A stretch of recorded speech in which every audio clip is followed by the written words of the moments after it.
Yeah, just a few minutes ago, looking at my phone, because I never look at my phone when I'm driving, of course, I see this image. It's just like a little TikTok. If you think you're dumb, some people use this for chest. And then it's just a picture of inclined Smith machine. Look, I think we're all for optimization, but I gotta disagree with you there. Inclined Smith is freaking sweet. But I will say, I definitely see the logic of the, like minimizing joints. Like the idea of some of these guys is, okay, well, I want to only isolate the targeted muscle. That's the only thing I want moving in whatever movement I'm doing. I don't want any other joints involved. I want to get straight to the source. Which, that makes sense. I appreciate that. So the idea is like with chest, cuff at the elbow, pulling like this. So you're not holding anything. You just cuffed down here, and you're pulling over with your chest. And I did that for a little while. I had to, because one summer when I was working like street painting, I had to cut open this bucket, and I sliced my whole thumb pad like to bits. Like the picture is pretty. I bring this up every so often. The picture is pretty rough. I'm not gonna put that up. But like just that's only like 1.5 inches.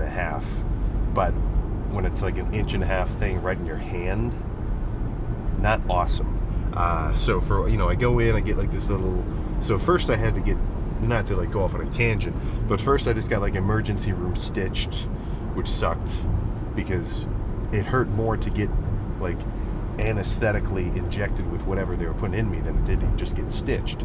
So the guy basically said like, we can just stitch it up and whatever. And then like a week later I got it reconstructed, so I had to go in for like a full-on surgery, whatever. And the surgeon was very adamant. He's like, you gotta chill, like do not be jumping in early, because a lot of the stitches that he put in were muscle to muscle. So inside of my hand, like this little thing, and your thumb's pretty freaking strong, you can really, that's a lot of beef in there. So he basically said like, do not overdo it until X time. Like I had to go in and do hand PT. Like it wasn't fancy, but just like making sure everything is working right. So well shit, my freaking hand is my primary connection to the weights for anything upper body. What the hell do I do now? So for that whole time period of recovery, what I was doing was cuffed work. Everything was cuffed. I was doing cuffed tricep push downs, where it wasn't on my wrist, but it was kind of like center arm, doing push downs like this, and doing curls like this, and pressing like this, like it was up in my arm. But it's I don't like seeing badass movements get hated on. But I can understand, especially for someone who's a little earlier in the gym. I'm not saying like beginner, like a bad thing, but I couldn't really feel my chest super well on bench, like barbell bench, for a long time, like at least a year, to the point where like I remember the first time I actually did incline in my basement, and I'm looking at myself in the mirror, and like I really feel my chest doing the work. Like that was when I actually got the gist of like what people mean when they say mind muscle connection, because you can really kind of feel it. So I think it's if the goal is to have a chest day or a back day, and you only want to hit that targeted muscle group, I think there's essentially two approaches. One, you can make it so no other muscle groups get involved. Or two, you can selectively activate your back at a higher degree than everything else. So that's somebody who can like pop their pecs, or like flex their, just like feel their lats open up, whatever. So I can grab onto a handle with straps and then feel like I'm really only using my back to pull the weight, because the handle is just an attachment. I'm only treating my hand as like a hook that's attached to the weight. I don't want to feel like I'm pulling with my hand, as weird as that might sound, because then I'm going to start using my forearm and my bicep. Like that's, if you ever go too heavy on any kind of pulling movement, you'll know your bicep and your forearms are really going to get involved, because now you basically maxed out the force your back can put into it, so you're using everything else in this chain. But it's as long as you end up with a solid pump and you're making progress, well then shit, man, who cares what anybody says about what your training is? I think we can all kind of agree on some things, but if you're legit making progress and you're having fun doing it, well, guess what? You're winning. Honestly, that's what I'm probably most jealous of for anybody. And maybe not jealous, but like, yeah, jealous isn't the right word, because I feel like I'm doing it too. I guess what I like to see maybe is somebody who actually likes their training and does it consistently with effort. And that's so basic. Like that's not even, like that doesn't even seem like an actual good tip, right? But I think it transcends just that actual sentence, because what's the implication, right? Let's say someone loves their training, or they at least like it, and they go really hard pretty consistently. So what does that imply? Well, he's probably going to keep training. He's probably going to be in a good mood when he's in the gym. And, I don't know if you've ever noticed this, but if you're in a bad mood, I think your creativity crashes, your openness to new ideas crashes, your just like, not persuade ability, but like your openness to seeing new things. Like if you're pissed, if you're just annoyed, none of that is functioning. You're just like, oh, I want to do my freaking workout and leave. Ugh. So if you're having fun in the gym, or at least you're enjoying it, you might sit and think, okay, that was a really good set. I wonder if I could do something better than that. And it just starts to, scale. Like instead of sitting there like feeling, you checking the clock every 3 minutes, just waiting until you're done, you're a little more in kind of like a flow state. Like you don't feel like you're being forced to work out, even if it's like, you are the one forcing yourself to do it. You're actually enjoying it. You're enjoying the process, and you're going to think more creatively, and maybe not even more creatively, but just you're going to be more open to trying new stuff and putting more energy into every rep. If two guys were given the exact same workout and they had the exact same skill, training history, experience, size, everything, and one guy was like he was in a rush, he had something to do, he was not even thinking about his training because he's got so much other shit going on that's just fucking with him, to put it simply, excuse the F-bomb, versus someone who's like, I set my schedule up well today, I got a really good night's rest, I watched a couple TikTok edits earlier and like old training videos that now I'm amped, I'm extra excited for training, and I gave myself a good block of time, so shit, I'm not in a rush. I can really take as long as I need here, and not feel like I have to rush this lift. Who's gonna have a better workout? And it's not better by a margin. Like it's gonna be better by, multiples of percents. So not like double, but I don't think double is a bad description either. Because if I'm doing a set, I can, like if I'm rushing or whatever, it just sucks. You don't put as much into it. And I try not to do it, of course, but it's much easier to perform when your preparation is on point. So I guess just maybe my tip here is try to put a little more value on essentially your me time. Right? Like, this is, usually you don't hear guys say this, but you ever hear about people say protecting your peace? They'll make a joke about it where it's like, oh, I protected my peace too long and now I'm going to bed at 8 o'clock on a Sunday. The idea is you're treating yourself with not exactly more respect, but you're, you should get a good night's rest. You should be hydrated. You shouldn't just blow all your time, and you should spend it doing things that are kind of productive. And, to anybody who likes being a little, I guess, rowdier with their days, that seems boring. That seems like just something they're not even into. Like, dude, 8 o'clock, my night's not ending. My night is only just beginning, bro. Come on, we got to get out and do, X, Y, Z, whatever. But if you actually care about your workout, or maybe you have something else. Maybe your thing isn't working out. Maybe your thing is, I don't know. don't know what you think it'd be, right? I'm not you, but I'm sure if you do know, or if you know someone who has a thing where they're really into it, like this is their thing, oh shit, man, you know, if you're in a good mood, you're gonna do better. That's boil everything I just said down. If you're in a good mood, if you're well rested, you will perform better. And even if you only perform 1% better every day, I mean, I don't know the exact number, but 1% per day multiplied by a year is, I mean, it's nuts. It's like 90x or something. I don't know. I don't know the exact number. But that makes me feel good. I feel good that I got a good night's rest, and now I can come in for what I hope to be very freaky back day. Yesterday I took a rest day because I think I've got a sinus thing going on. And also, I've been telling myself I was going to take a rest day for a little while.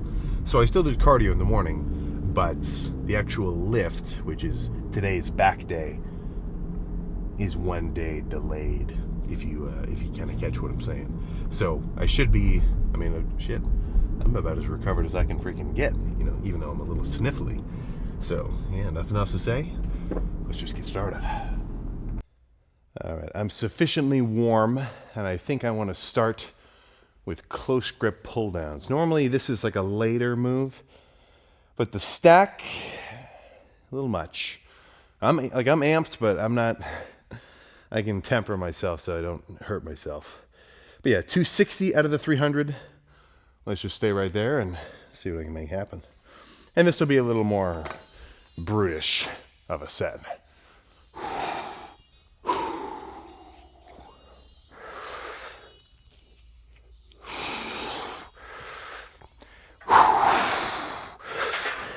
Two. Two.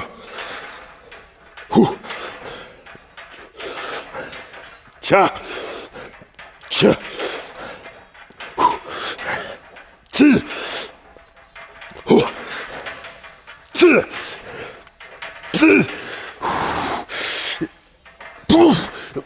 Yeah.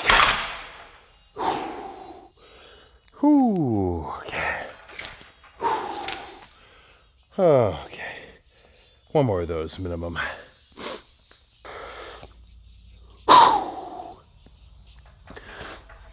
Okay.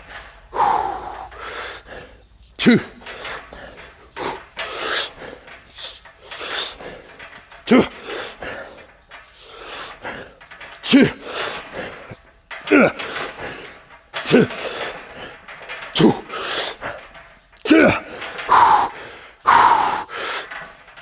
Two. Oh. Two. Two. Two. Two. Two. Two. Two. Boom.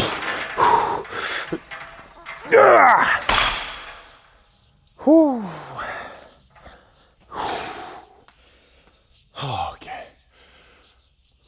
Let's do the row right behind me. But those were a good 3 starters, that's for sure. 4 plates for these rows will work. 5 is probably pushing it a little bit too crazy. Ah.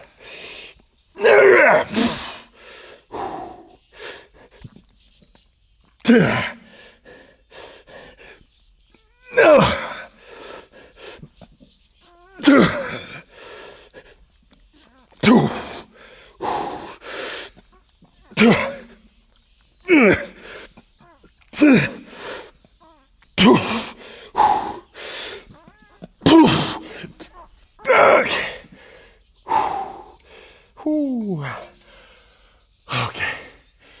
Maybe only one more here. Yeah, I think just one more there will be good.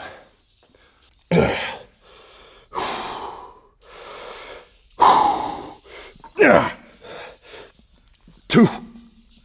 Two.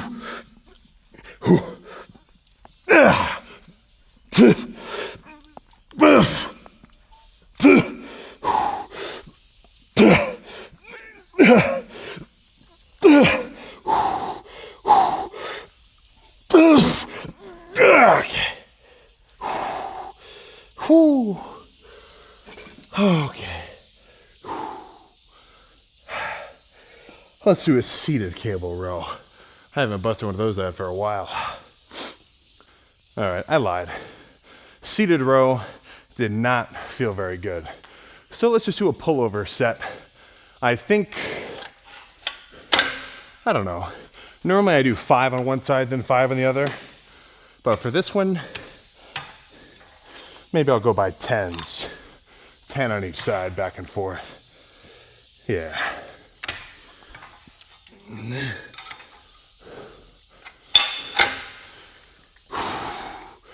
There we go. And one more. Yeah.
Oh my gosh. Whew. Okay. Whew. I want to finish with something, but I'm not sure what. Give me a second to think about it. Classic finisher, half pull down, half row, right? I'm talking best of both worlds, but it's also just a good squeeze. That's kind of half of why I like it.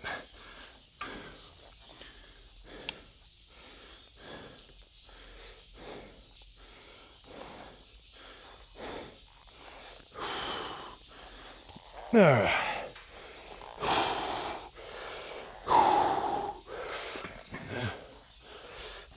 All right.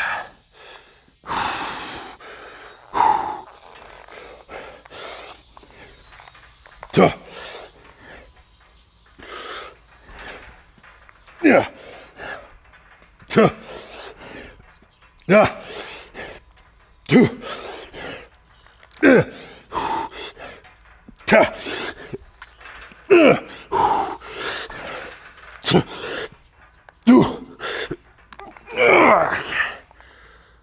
All right.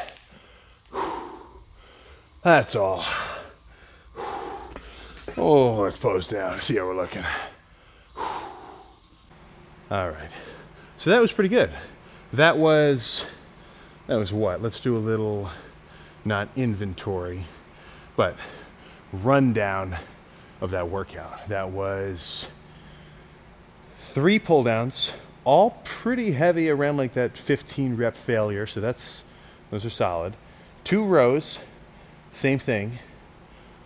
A pullover, squeezing, burning set. I mean, I probably could have done like 5 more each, but that's almost not the point of that kind of set. And then a squeezing row pull down to finish. So 3, 2, 1, 7. 7 set back day. I'm cool with that. That's within my range. And it's like, I'm not aiming for 7. I'm not coming in here thinking like, okay, I'm gonna do 7 sets and that will be what the workout consists of. I used to do that. I used to say 5 movements, 5 sets each. So I would do 25 sets for back. And then eventually I said, okay, I got to reduce the volume, probably doing too much. Mike Mentzer, Dorian Yates, let's do 11 sets per body part, per lift, twice a week. So then the logic is, okay, I've got 11. I'm gonna make these 11 sick. And then eventually I brought that down to 8. And then now, it's not so much reaching a goal of volume, but reaching a goal of like end of workout sensation. Am I pumped? Am I fatigued? Do I know at least semi-objectively that the workout I just did was good? Did I do heavy sets? Did I do squeezing sets? Did I hit it from every angle? And today, I think I did. You know, I would never say this was the perfect workout, but I think it was pretty good. And I think that's, that's all I need. Doesn't need to be perfect. There is no perfect. You can get a badass pump, and then you're good. But let's see how we're looking just through the shirt.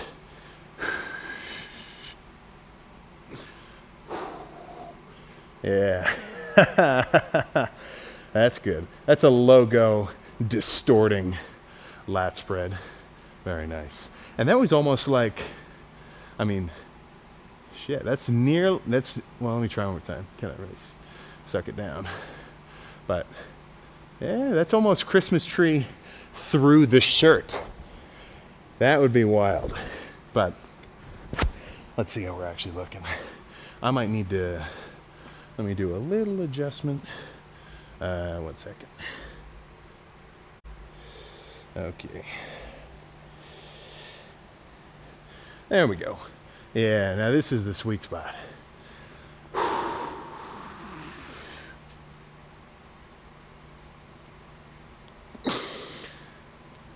Oof.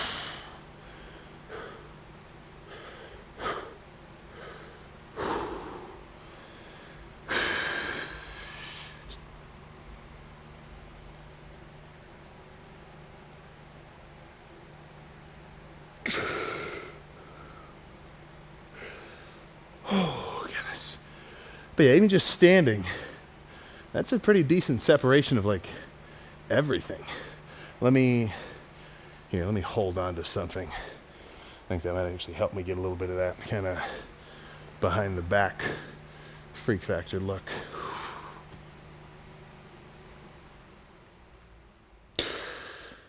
Oh, yeah. But we're getting there.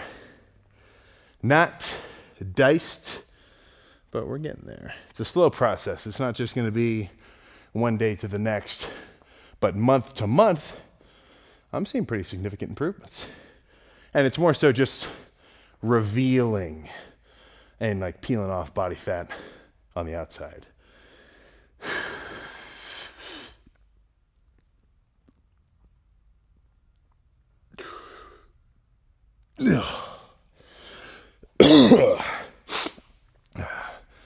But nothing else to say. I'm gonna go home, eat 1/2 pound of ground beef with some 0 sugar barbecue sauce, and be freaking happy about it. So let's get in the car. All right, I'm gonna scan through. I got a bunch of Q&A posts, and I can never answer them all in one video. It'd be like a 24-hour long video. But I just read one that came through, and it was from, I think, actually let me pull it up just to make sure I know the username. Anbuyami5287. He says, "How do you seem so patient?" I'm getting impatient, right? I can't even rephrase it. I gotta just read his words. "How are you able to be so patient? I'm having a hard time with that. Any advice or mindset?" There we go. So I wouldn't say I'm super patient. I feel like there's, I don't know. How I think about it is more so I know that what I'm doing is working. I know that every day I eat in my deficit and I do my cardio and I don't stop at freaking Wendy's and get a bunch of freaking whatever, that's getting me leaner. It's a very slow process, and day by day I really don't notice. I never wake up and feel any leaner the next day than I did before. Maybe I can feel like I'm not as bloated or like I don't have as, like full of a stomach, but actual like body fat leanness, I have never felt leaner on a day-by-day basis. So that's where I think a lot of impatience is going to arise, especially for someone who's earlier into lifting. Well, I don't know, maybe a middle ground. I think if somebody really did 5 days a week training, maybe push-pull legs, push-pull something, and they did it for 3 months straight, and they really went hard, in those 3 months are going to be drastic. Beginning to the end of those 3 months, now of course it depends on what your body fat percentage is, because you can, if somebody's 250 and they're starting off untrained, in 3 months, if they did a DEXA scan and they were really killing it, they've never trained before, that DEXA scan, like obviously, sure, you probably still have a substantial amount of body fat, but your internal musculature will be vastly different. 3 months as a beginner, your first 3 months, if you really kill it, dude, that's easily, not easily, of course, but yeah, 5 pounds of lean muscle. Now, of course, that's not only like new muscle tissue, just from lifting, you start taking your creatine, you're drinking more water, everything. There's kind of just like a swelling effect of your muscles. Like if someone did a microscopic scan, they took someone who is completely untrained, they never work out, and then they compared them with, somebody who really lifts. Even if they're the same size, the guy who really lifts, I presume, just based on everything else I've kind of heard about, that his muscle cells will be just more full. It's not that he has like more fibers or whatever, but they're just gonna be more full of stuff. But anyway, in 3 months, you can make a substantial change. But after those 3 months, not to say that's like the number, but it always just slows down. Gains are, they're not exponential. They are, what's the word? Diminishing. Exponential looks like this. Gains looks like this, right? Really quick in the beginning, and then it kind of gradually slows down and plateaus at a point. That's why even the full-on bodybuilders aren't walking around at like 400 pounds. There's always a limit, right? There's just you only have a skeletal structure that's so big. But when you come into the gym and you do your thing and it's difficult and it's hard and maybe you're not like super used to training yet, so you're really sore after, it's a lot of negatives, especially to someone who doesn't see the point yet and it hasn't clicked with them, like the benefits. Like working out from day one onward on paper really does look like it's very heavy on the initial investment side of things. And that's why people don't do it. If you can instantly be jacked after one day in the gym, there'd be a million gyms. Everyone would be in the gym. So the tricky part is, okay, here's the deal, right? You can put on some muscle, you can get stronger, you can, you can get leaner, you can get pretty freaking shredded if you want to. And then here's what you have to do. And then the list goes on. Membership, schedule it into your day, try to improve your sleep and your overall kind of food. Maybe not quality per se. There's guys who look really good who will eat like just straight trash. So I'm not saying you can't eat mac and cheese every so often. That's what I'm saying. But you have to at least know about your protein intake and your calories. And if you're trying to get leaner, obviously you can't eat 4,000 calories every day. And on top of all that, you got to just do it continually. So it's not that it's not easier or harder for me to stick to a diet. It's more so like I just know that that's exactly what it takes. Like this is there's a quote from some kind of college football coach somewhere, maybe like an NFL, I don't know. But the basic gist was, he just goes, it takes what it takes. It takes what it takes. So if you do what it takes, results will come. It's not luck based. It's not anything based. If someone goes to the gym 5 days a week, intervenes in their diet pretty consistently, sleeps well, guess what? He will make gains. He will make progress. There is no if. There's no chance. That's just what it takes, right? So as much as it's going to help you to get into a good routine, I think there's also a mental angle that you can do, where it's a little bit of like mental imagery. Basically, try not to ever complain to yourself about how hard something is. Like, I don't even want to think to myself, oh, this diet's so hard. Oh, doing my cardio is so hard. Oh, I hate it.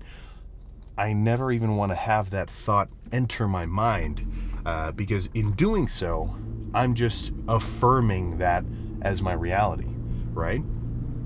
You know, if someone is, like, if they just hate, they convince themselves that they hate it, they convince themselves that cardio is the worst thing in the freaking world, well, even though it's not, to them, in their mind, it is, because they just they continually repeat to themselves the mantra of like, it's hard, I don't want to do it.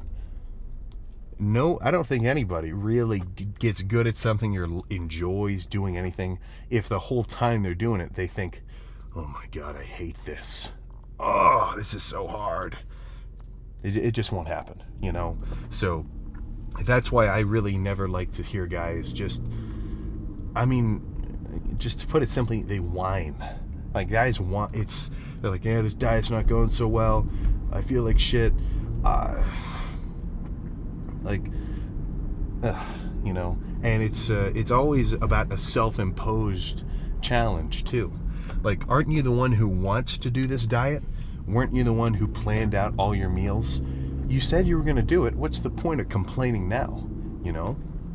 So that's just a me thing, right? Like, I've always, not always, only like probably in the last couple of years, but I remember hearing, it must have been some video somewhere of like a motivational kind of guy, like damn it, I keep forgetting this guy's name, like motivational speaker dude, big smile, I don't know his name, but someone like him, and the basic video was, no matter what you might be going through or what might be going on, if somebody comes up to you and asks you, how are you doing?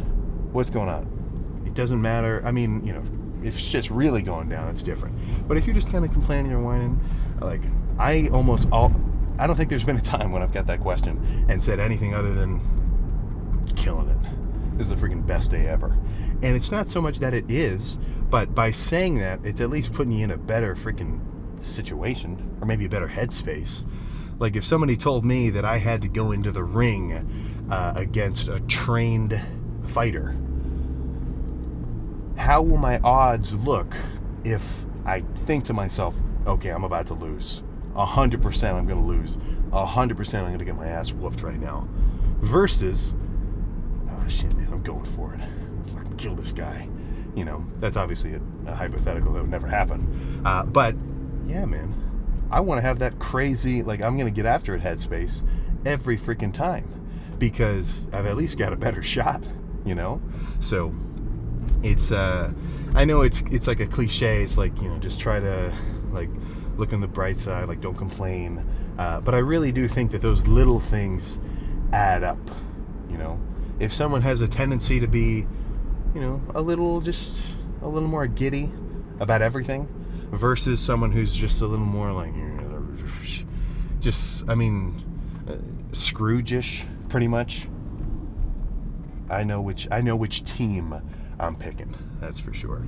But that's all I pretty much got for today. Very good back pump. So now all I gotta do is go home, get some food in my system, drink a ton of water, and pet the cats. So that's a perfect that's a perfect Saturday for me. But yeah, I'll see you for whatever tomorrow brings.